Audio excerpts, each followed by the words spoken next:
लड़ेंगे जीतेंगे हम सब लड़ेंगे। एक मराठा लाख मराठा, एक मराठा लाख मराठा। लड़ेंगे जीतेंगे। जरांगे पाटलांच्या समर्थनार्थ लिंबा गणेश कडकडीत बंद। बीड प्रतिनिधी धग 21 मराठा आरक्षण संघर्ष योद्धा मनोजजी जरांगे पाटील यांनी मराठा समाजाला ओबीसीतून आरक्षण मिळावे यासाठी अंतरवली सराटी येथे 6व्यांदा आमरण उपोषण सुरू केले असून आज उपोषणात 5वा दिवस असून त्यांची प्रकृती खालावली आहे। सरकारकडून वारंवार मराठा आरक्षण बाबतीत शब्द देऊनही चालढकल करण्यात येत असून मुख्यमंत्री मंत्रिमंडळ दिलेल्या शब्दाला जागत नाहीत।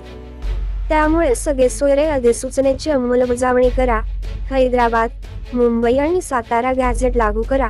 अंतरवली